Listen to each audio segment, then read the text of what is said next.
먼저 부동산 거래 신고 등에 관한 법령편인데, 이 부동산 거래 신고 등에 관한 법령은 부동산 거래 신고제도, 외국인의 부동산 취득에 관한 특례 규정, 그리고 토지거래 허가제도, 이렇게 세 가지로 구성되어 있죠. 통상적으로 한 5문제 정도, 우리 과목의 15% 정도 출제 비중을 보입니다만, 최근의 출제 비중은 조금 더 올라가는 추세입니다. 6, 7문제까지도 문제가 나올 수도 있다라고 보셔야 되는데, 그중에 첫 번째 테마인 부동산 거래 신고 제도는 한 2문제 정도 문제가 출제가 되는 부분입니다. 부동산 거래 신고라고 제도가 명명되어 있지만 부동산만 신고의 대상이 되는 것은 아니고 부동산과 관련된 일정한 권리도 신고의 대상이 되는 것이고요.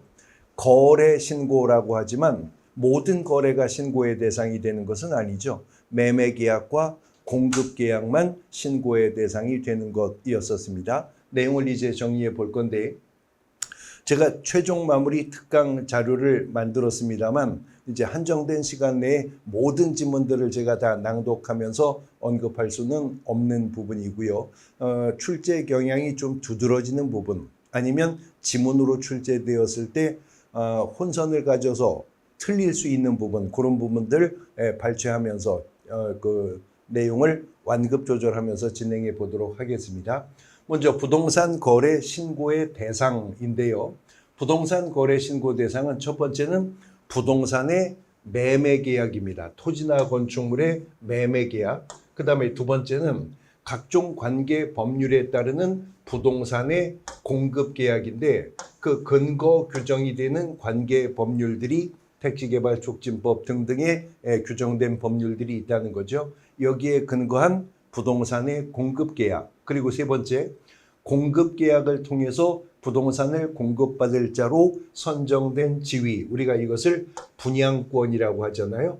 분양권의 매매 계약. 그리고 마지막으로 도시 및 주거환경정비법이나 빈지 및 소규모 주택정비에 관한 특례법에 따르는 인가로 취득한 입주자로 선정된 지위, 우리가 일컬어 입주권이라고 말하죠. 그 입주권의 매매 계약입니다. 그래서 부동산 거래 신고의 대상은 토지나 건축물의 매매 계약, 부동산의 공급 계약, 분양권과 입주권의 매매 계약이 체결되었을 때 이 부동산 거래 신고를 하여야 한다는 거죠.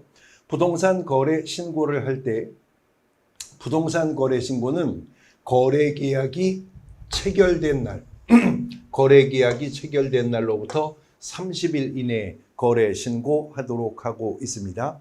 종전의 부동산 거래 신고가 계약 체결일로부터 60일 이내에 하도록 했었던 것을 개정을 해서 30일 이내로 지금 개정 시행하고 있기 때문에 출제자는 틀린 지문을 만들 때는 법령이 개정되었을 때 개정 전 구법 지문을 가져다가 틀린 지문으로 활용하는 게 아주 상습적인 출제 방법이거든요. 유의하셔야 됩니다. 체결일로부터 30일 이내에 부동산 거래 신고하도록 합니다. 이제 신고 사항들 정리를 해 볼 건데, 부동산 거래 신고에서 공통적으로 신고해야 될 사항들이 있다는 거죠. 당사자의 인적사항, 계약 체결일, 중도금 지급일, 잔금 지급일, 그리고 거래 대상 부동산의 소재지, 지번, 지목 및 면적, 거래 대상 부동산의 종류, 그리고 이 제도 자체가 실거래가를 확보하기 위한 수단으로 도입한 제도이기 때문에 아예 입법상의 표현에 실제라는 말이 있는 거죠. 이제 뒤에서 보시게 될 토지거래 허가 신청서에 기재하는 금액은요, 토지거래 허가는 계약 전에 허가를 먼저 받아야 되기 때문에 계약 예정 금액이라고 나옵니다. 근데 부동산 거래 신고는 방금 전에 보셨듯이 계약을 체결하고 나서 체결일로부터 30일 이내에 신고하는 것이니까 이미 계약이 체결된 상태에서 신고하기 때문에 거래 가격을 신고하되 진짜 거래 금액, 실거래 금액을 신고하라고 표현이 되어 있죠. 조건과 기한이 있다면 그 조건 또는 기한, 그리고 개업공인중개사의 중개로 매매나 공급계약이 체결되었다면 그 개업공인중개사의 인적사항과 개업공인중개사의 등록사항으로서 사무소에 상호, 전화번호 및 소재지 신고하도록 하고 있습니다. 이것은 부동산 거래 신고 시 공통적으로 신고해야 될 사항인 것이고요. 여기에 이제 법인이 주택거래계약을 체결하는 경우에 법인과 거래 당사자 간의 관계에 관한 부분들과 법인의 등기 현황에 대해서 신고할 의무가 발생하고, 부동산 거래 신고를 하는 경우에 자금 조달 계획과 지급 방식, 매수인의 입주 여부와 입주 예정 시기를 개인이 신고해야 되는 경우가 있는데, 투기 과열 지구나 조정 대상 지역일 경우라면 거래 금액에 관계없이 투기 과열 지구나 조정 대상 지역에 소재하는 주택은 이것을 다 신고해야 되고, 투기 과열 지구나 조정 대상 지역이 아닌 이른바 비규제 지역일 경우에는 거래 금액이 6억 원 이상일 경우에 자금 조달 계획과 그 다음에 지급 방식, 매수인의 입주 여부와 입주 예정 시기를 신고합니다. 단 부동산 거래 신고는 잠시 후에 보겠지만 당사자가 공동 신고하거나 중개 완성 시에는 개업공인중개사가 신고하는 것이지만, 자금 조달 계획 등에 대한 정보는 매수인이 가지고 있는 정보죠. 그래서 이것은 매수인이 작성을 하여서 제출하도록 하되, 개업공인중개사에게 제공할 때는 거래 신고가 30일 이내에 해야 되기 때문에 25일 이내에 제공하도록 하는 규정 잠시 후에 보시게 될 겁니다.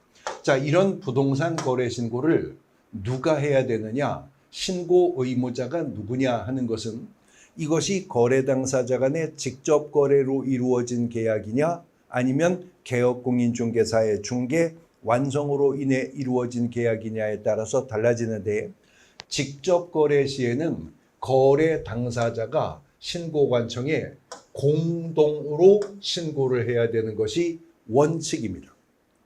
원칙이라는 말은 예외가 있다는 것인데 두 가지의 예외가 있습니다.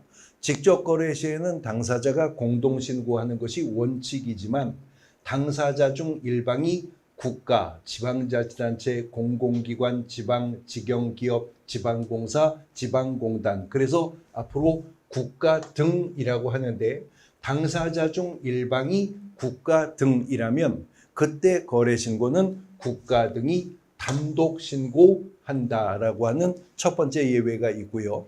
두 번째 예외는 직접 거래 시에는 당사자가 공동 신고해야 되는 것이 원칙이지만, 당사자 중에 일방이 신고를 거부한다면 물리적으로 공동 신고할 수가 없게 되겠죠.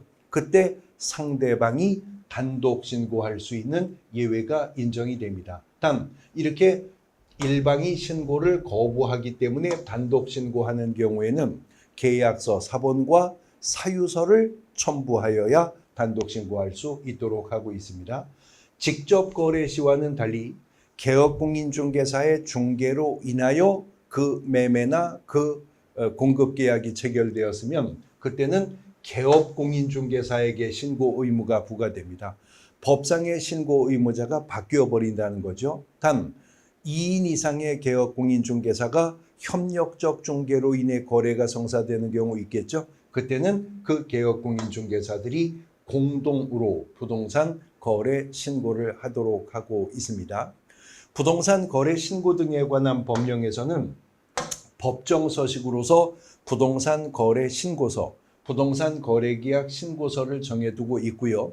그 부동산 거래 신고서 안에 작성 방법과 유의사항들이 인쇄가 되어 있습니다. 법정 서식 속에 정해진 부분이기 때문에 부동산 거래 신고서를 작성하거나 제출하는 방법을 묻는 문제 속에서 출제위원이 언제든 시험 문제 지문으로 활용할 수가 있는 부분이죠. 그래서 내용들 짚어보는 건데요. 첫 번째, 거래 대상 종류가 공급 계약 또는 전매 계약인 경우에 물건별 거래 가격 및 총실제 거래 가격에 부가가치세를 포함한 금액을 적고, 그 외의 거래 대상의 경우에는 부가세를 제외한 금액을 적는다. 그러니까 부가세 포함 제외는요, 토지 건물 매매 계약일 경우에는 부가세가 제외된 금액을 신고하고 부동산의 공급계약과 분양권 입주권의 매매계약은 부가세가 포함된 금액을 기재하면 된다. 여기서 하나 더 얹어서 정리할 것이 공인중개사 법령상 중개대상물 확인설명서에는 중개보수와 실비와 그 합계액과 지급시기와 산출 내역을 기재하는 란이 있잖아요. 근데 중개대상물 확인설명서에 기재하는 중개보수와 실비에는 부가가치세가 제외된 금액을 기재합니다. 확인설명서에 부가가치세는 별도로 징수될 수 있습니다. 라는 언급이 있기 때문이죠. 다시 정리하면 확인설명서에 중개보수와 실비 금액을 기재할 때와 토지건물 매매계약을 거래신고할 때는 부가세 제외, 부동산의 공급계약과 분양권 입주권의 매매계약은 부가세 포함. 이렇게 부가세 포함 제외 문제는 정리해 두시면 되겠습니다. 두 번째, 당사자가 다수인 경우에 매도인 또는 매수인의 주소란에요. 주소란에 거래 대상별 거래 지분을 기준으로 각자의 거래 지분 비율을 표시한다. 거래 지분 비율을 어디에 표시한다고요? 주소란에 기재한다. 시험 문제 지문으로 나올 수 있는 부분이죠. 그 다음 세 번째, 당사자가 외국인인 경우인데 외국인인 경우에는 반드시 국적을 기재하여 신고를 해야 되고 그 외국인이 매수인일 경우라면 매수 용도란에 해당 부분 체크하여 신고를 해야 됩니다. 외국인일 경우에 그 국적과 매수인이 외국인일 경우에 매수 용도란에 체크를 하도록 하고 있는 이유는 뒤에서 보시게 되겠지만 외국인이 대한민국의 부동산을 취득한 것이 앞서 봤었던 부동산 거래 신고 대상에 해당하는 매매나 공급 계약이라면 외국인도 부동산 거래 신고해야 되고요. 부동산 거래 신고를 했다면 그 매수인이 외국인이라 하더라도 외국인 특례 규정에 따르는 신고는 안 해도 되거든요. 이제 특례 규정에 따르는 신고는 의지해 줄 것이기 때문에 거래 신고할 때 국적과 매수 용도를 신고하도록 하고 있는 겁니다. 네 번째, 계약 대상 면적에는 실제 거래 면적을 계산해서 적는데 이게 최근에 2번이나 반복되어서 출제되었어요. 건물의 면적을 기재할 때 집합 건축물의 경우에는 전용 면적을 기재하고요.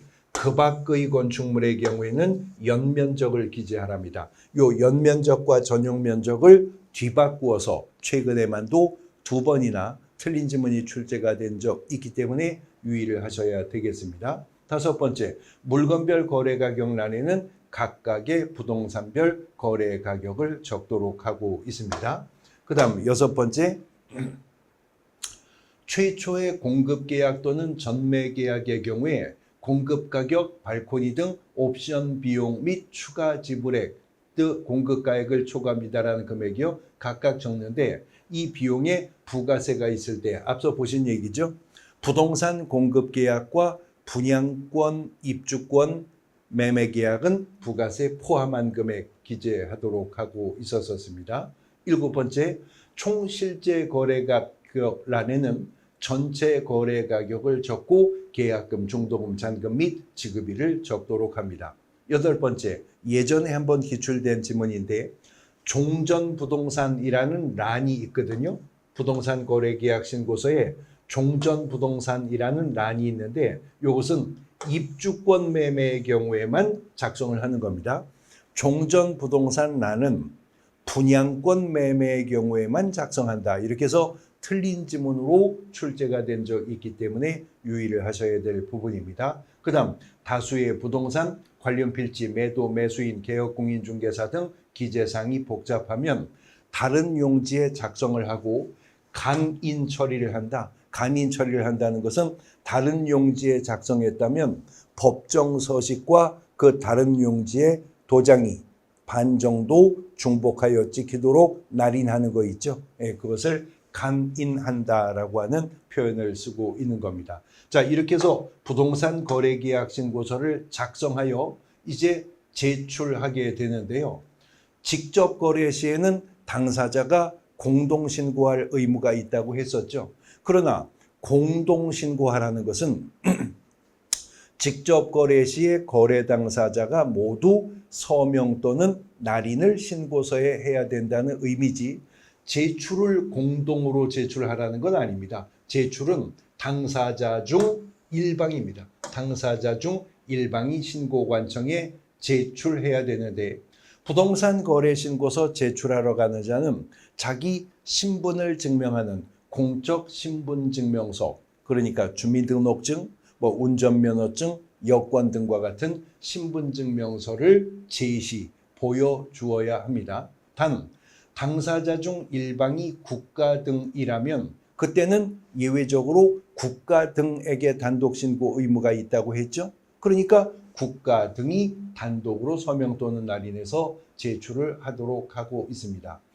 또 하나 단독 신고가 가능한 예외가 직접 거래로 거래가 이루어졌는데 당사자 중 일방이 신고를 거부하는 경우였었잖아요. 그때는 상대방이 단독 신고할 수 있다고 했는데, 앞서 언급한 바와 같이 이래서 단독 신고하는 경우라면 사유서와 계약서, 사본이 첨부되어야 합니다. 이렇게 해서 사유서와 계약서, 사본을 첨부해서 당사자 중 일방이 신고서에 단독으로 서명 또는 날인한 신고서를 제출할 수 있는 예외를 인정을 해줍니다.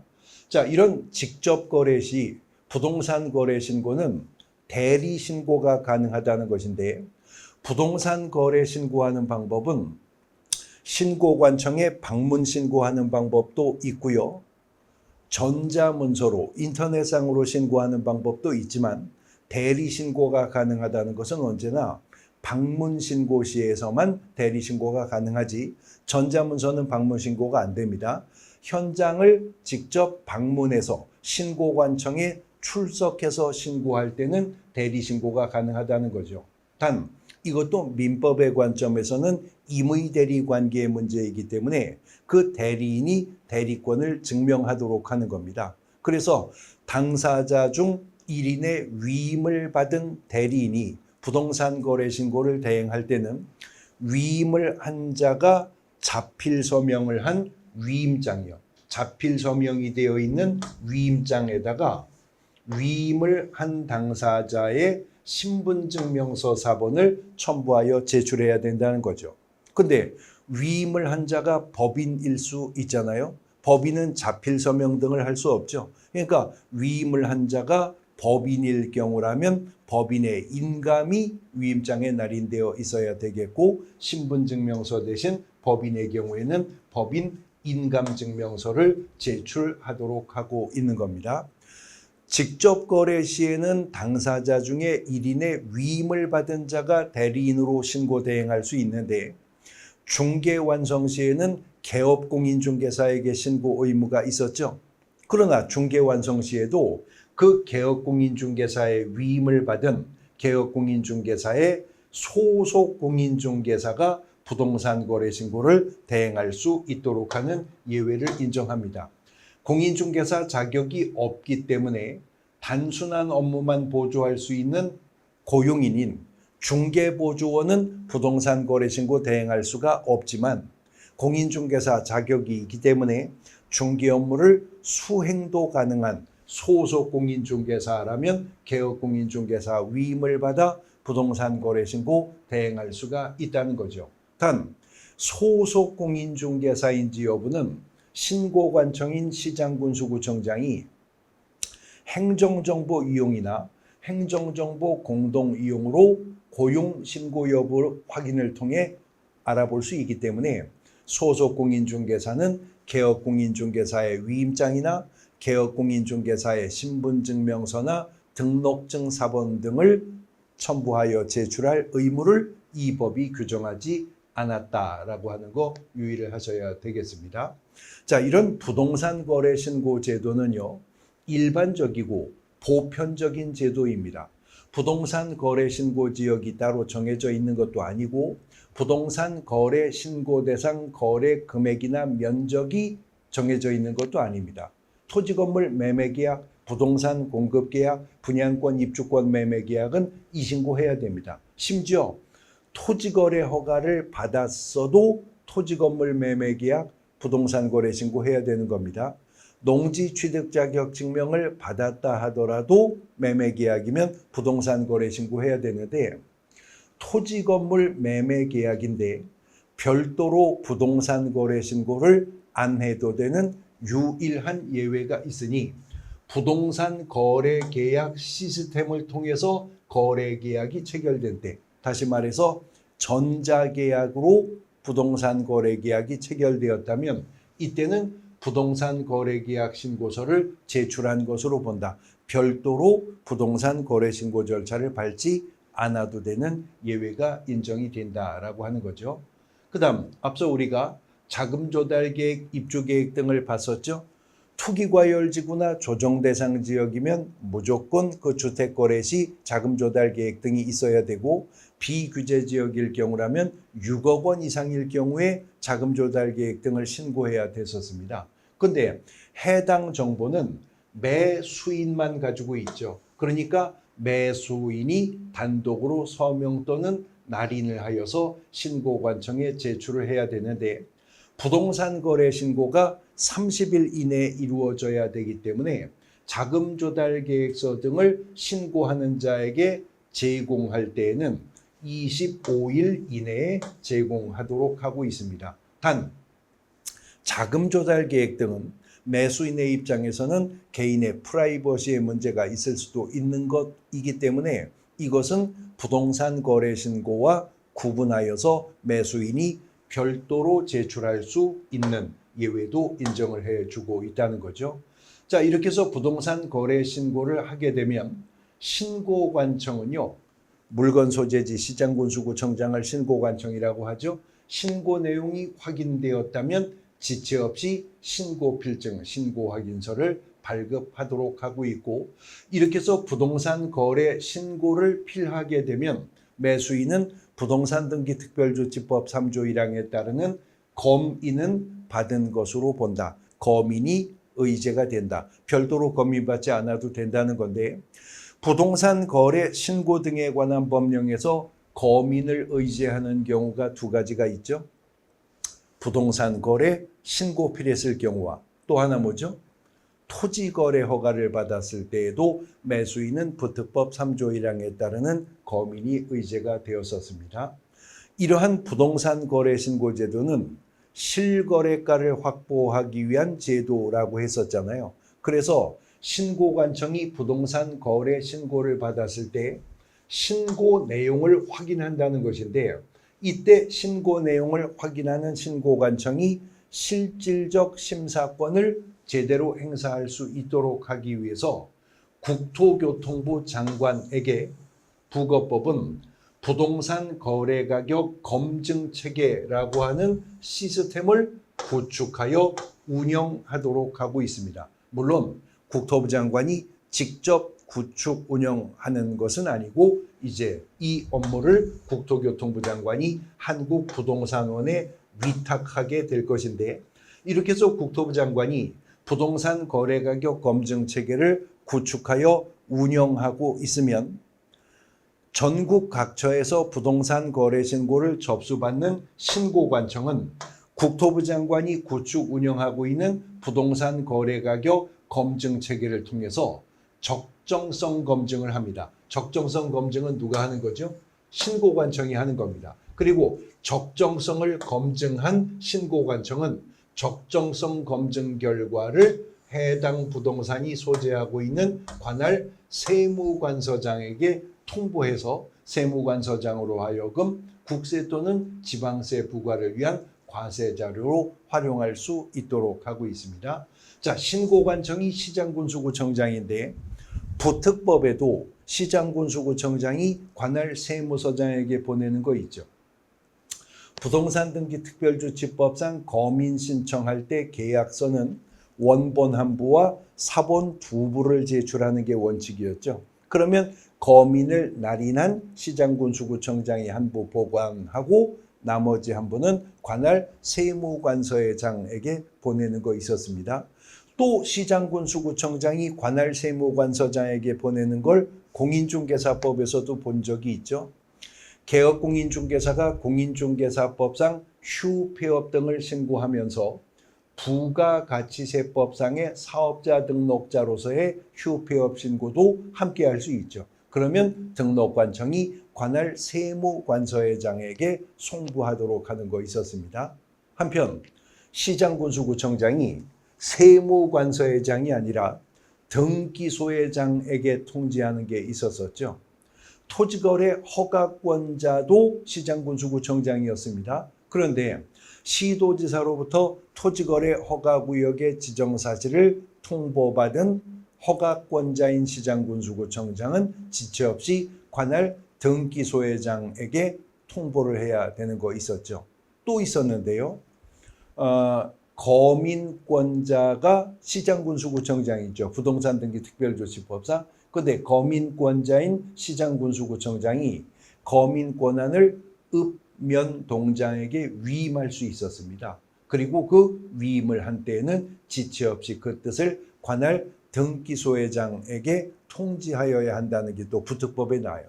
시장군수구청장이 세무서장에게 통지하거나 통보하거나 송부하는 게 있고 시장군수구청장이 관할 등기소장에게 통보 통지하는 것이 있습니다. 이게 또 뒤바뀌어서 틀린 질문 만들어질 수 있기 때문에 유의를 하셔야 될 부분입니다.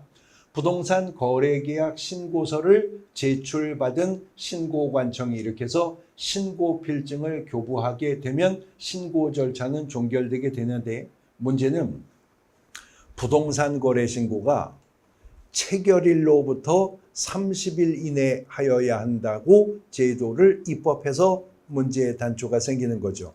만일 부동산 거래 신고를 잔금 지급일로부터 30일 이내 하면 된다라고 했다면 계약이 이행이 종결된 상태에서 신고가 들어가기 때문에 변수가 발생할 여지가 없잖아요. 근데 체결일로부터 30일 이내에 해야 된다고 하니 부동산 거래 신고를 하고 나서 그 계약이 무효되거나 취소되거나 해제 등이 되는 일이 있을 수가 있을 거라는 거죠. 그러면 그때는 해제 등이 확정된 날로부터 30일 이내에 해제 등의 신고를 하여야 하는 것인데 마찬가지로 해제 등의 신고도 공동 신고하는 것이 원칙이지만 당사자 일방이 거부하거나 당사자 일방이 국가 등이라면 그 국가 등이 단독 신고하는 예외 그대로 인정되는 것이고요. 개업공인중개사도 해제 등이 되었을 때 중개 완성한 물건이 해제 등이 되었다면 개업공인중개사 등이 해제 등의 신고를 할 수 있다. 단 해제 신고는 개업공인중개사에게는 할 수 있다라고 했습니다. 의무로 규정한 게 아니라. 그러나 거래 당사자는 해제 신고를 하여야 합니다. 당사자 해제 신고하지 않으면 이것도 거래 신고하지 않은 것과 마찬가지로 500만 원 이하의 과태료 부과 처분을 부과하도록 이렇게 규정하고 있다는 것이죠. 자, 계약이 무효되거나 취소되거나 해제가 되었다면 한마디로 계약이 깨졌다면 해제 등을 신고하면 되겠습니다. 그런데 부동산 거래 신고를 했는데 계약이 무효되거나 취소되거나 해제되진 않았는데 신고 내용 중에서 잘못 신고한 사실을 뒤늦게 확인할 수 있다는 거죠. 다시 말해 신고사항 중에 원시적 불일치가 발생하는 것이 있다. 그러면 이건 바로 잡아야 되겠죠. 이른바 정정 신청할 수 있는데 정정 신청할 때는 정정 신청서라는 법정 서식이 별도로 있는 것은 아니고 이미 발급받은 신고필증, 발급받은 신고 확인서에다가 해당 내용을 정정하여 서명 또는 날인해서 제출을 하는 것입니다. 그런데 정정 신청을 하는 사항이 매도인이나 매수인의 인적사항에 해당하는 경우라면 해당 당사자가 단독으로 정정 신청할 수 있는 예외도 인정이 되고 있습니다. 부동산 거래 신고 사항들 우리가 살펴봤는데 그중에 정정 신청할 수 있는 사항들 제한적으로 규정하고 있기 때문에 그것도 묶어서 살펴두실 필요가 있겠습니다. 애초에 잘못 신고한 것이 있기 때문에 신고 내용에 원시적 불일치가 발생했기 때문에 바로잡는 것을 정정 신청이라고 한다면 신고할 때는 아무것도 잘못 신고한 것이 없었지만 신고한 내용이 신고한 후에 후발적 불일치가 발생하는 문제가 있을 수 있겠죠. 그러면 그때는 변경 신청을 하는 것인데, 앞서 정정 신청은 이미 발급받은 신고 필증에다가 정정할 사항을 정정한다고 했죠. 근데 변경 신청은 부동산 거래계약 변경 신고서 서식이 별도로 있어서 그 변경 신고서를 작성하여 서명 또는 날인하여 제출하되, 변경 신청할 수 있는 사항도 부동산 거래 신고 사항 중 일부로 제한되어 들어와 있습니다. 근데 이 변경 신청 가능한 사항 중에서 특히 좀 유의하셔야 될 것은, 공동 매수의 경우에 일부 매수인의 변경도 신고할 수 있고요. 거래 대상 부동산 등이 다수인 경우에 일부 부동산 등의 변경도 신고할 수 있는데, 사람이든 물건이든 변경 신고가 가능한 것은요, 매수인 중 일부가 제외되는 경우에만 해당한다. 또 부동산 등도 일부가 제외되는 경우에만 해당한다. 그러니까 사람이든 물건이든 일부가 제외되는 것을 변경 신고할 수 있지, 추가가 되거나 교체가 되는 것은 변경 신고할 수 있는 사항이 아니다라고 하는 것입니다.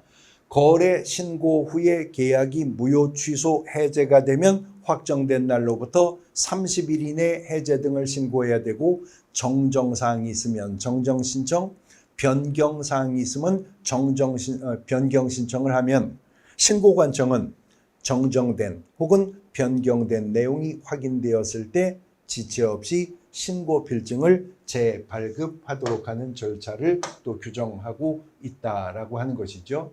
자, 이러한 부동산 거래 신고는 토지 건물의 매매 계약, 부동산의 공급 계약, 그리고 분양권 입주권의 매매 계약이 신고의 대상일 뿐이죠.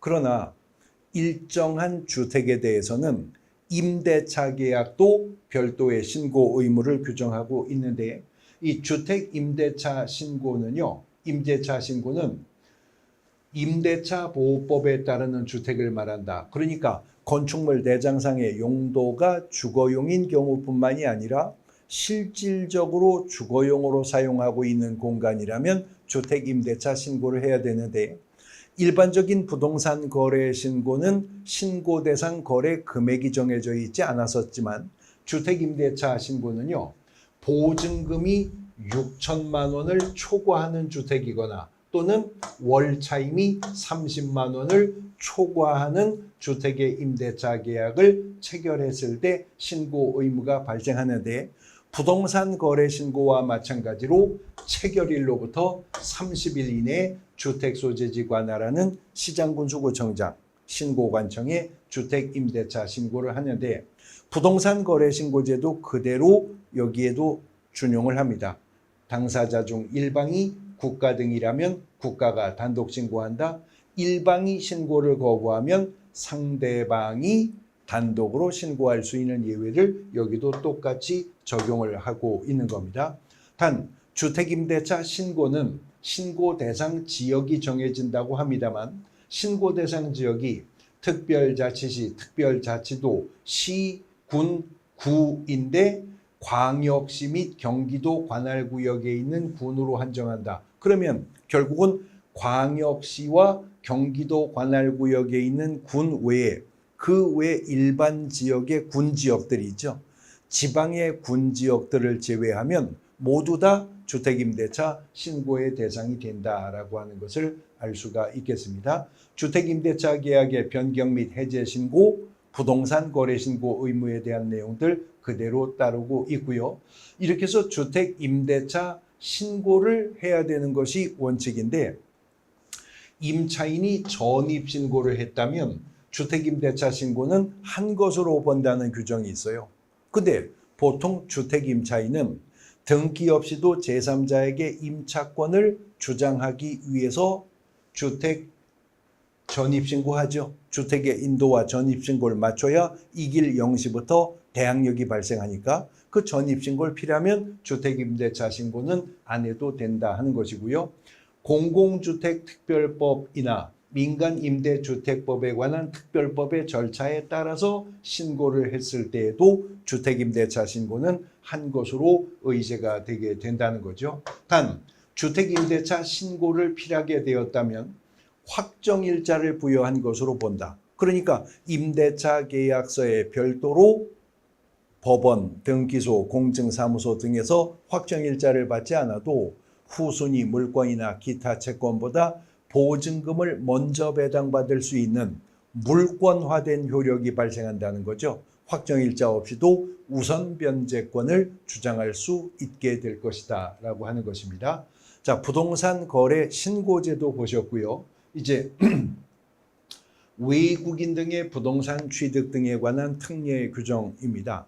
내용은 단출하지만 매년 한 문제가 고정적으로 출제가 되기 때문에 가성비 있게 득점하실 수 있는 단원이죠. 외국인 등이 대한민국의 부동산을 취득할 때 적용되는 것인데 이 외국인 등이라고 하는 것은 대한민국 국적을 보유하지 않은 개인을 외국인이라고 합니다. 법인 단체일 경우라면 외국 법령에 근거해서 설립된 법인 단체이거나 아니면 자본금이나 의결권의 반액이나 반수 이상이 혹은 임원, 사원 또는 구성원의 반수 이상이 대한민국 국적을 보유하지 않은 개인에게 속해 있는 법인 단체일 경우에 국제기구까지 포함해서 이 특례 규정의 적용을 받게 된다는 거죠. 이런 외국인 등이 대한민국의 부동산을 취득할 때는 신고해야 되는 것이 원칙인데 계약을 원인으로 취득했다면 계약 체결일로부터 60일 이내 신고해야 됩니다. 위반 시에는 300만 원 이하의 과태료 처분이고요. 계약 외의 원인으로 취득했을 때 상속, 경매, 법원의 확정, 판결 또는 법률 규정에 의한 환매권의 행사 또는 법인의 합병, 건물의 신축, 중축, 개축, 재축 다 계약 외의 원인인데 계약 외의 원인으로 취득했다면 취득일로부터 6개월 이내에 신고해야 된다. 위반 시에는 100만 원 이하의 과태료입니다. 외국인으로서 대한민국의 부동산을 취득한 원인 분석을 한다면 계약을 원인으로 취득했거나 아니면 계약 외의 원인으로 취득했거나 둘 중에 하나겠죠. 근데 문제는 대한민국 국민이 외국인으로 국적이 변경되는 문제도 있을 것이고 이것이 통계에서 누락되어서는 안 되기 때문에 그런 변경 등이 있음에도 계속 보유하고자 하는 경우라면 그때는 변경된 날로부터 6개월 이내에 신고하도록 합니다. 정리하면 원인이 계약이면 체결일로부터 60일, 계약 외 원인이면 취득일로부터 6개월, 그 다음에 국적 변경이라면 변경일로부터 6개월 이내 신고해야 되는데 60일 이내 신고해야 되는 계약 원인일 때는 위반 시 300만 원 이하의 과태료, 나머지 6개월 이내 신고해야 될 두 가지 의무 위반은 다 100만 원 이하의 과태료 처분 사유에 속하게 될 것이다 라고 하는 것이죠. 이렇게 외국인은 대한민국의 부동산을 취득할 때 법이 정한 기간 내에 신고하면 되고요. 신고하지 않았다 하더라도 과태료 처분의 대상이 될 뿐이지 토지 취득의 유무효를 다투지는 않는답니다. 그런데 외국인이 대한민국의 부동산을 취득할 때 사전에 시장, 군수, 구청장 등의 허가를 받아야만 취득할 수 있는 일부 구역과 지역이 있다는 거죠. 이거 자주 시험 문제로 출제가 되는데요. 군사기지 및 군사시설보호구역, 국방 목적을 위해서 필요하여 정한 일부 섬지역, 문화재보호법상의 문화재보호물과 보호구역, 그리고 생태경관 보존지역과 야생생물 특별보호구역입니다. 이런 구역이나 지역에 속하는 부동산을 외국인이 취득하고자 할 때에는 사전에 시장군수구청장에게 허가를 받아야 하고요. 허가 신청을 받은 시장군수구청장은 그 외국인이 그 부동산을 취득하는 것이 허가구역 지정목적 달성에 지장을 주지 않는다면 15일 이내 허가 처분하도록 하고 있습니다. 만일 허가 처분을 받지 않았다면 그 계약은 무효가 될 뿐만 아니라 2년 이하의 징역 또는 2천만 원 이하의 벌금형의 대상이 될 것이다 라고 하는 것이죠. 자, 그런데 이런 외국인 특례 규정이 중첩되는 경우가 문제가 있는데, 외국인이 대한민국의 부동산을 계약을 원인으로 취득하면 체결일로부터 60일 이내에 신고하라고 했죠. 근데 그 계약이 매매 계약이라면 외국인이었어도 30일 이내에 이미 부동산 거래 신고했어야 하잖아요. 부동산 거래 신고 필요했다면 특례 규정에 따르는 60일 이내 신고 안 해도 되는 예외가 있었습니다.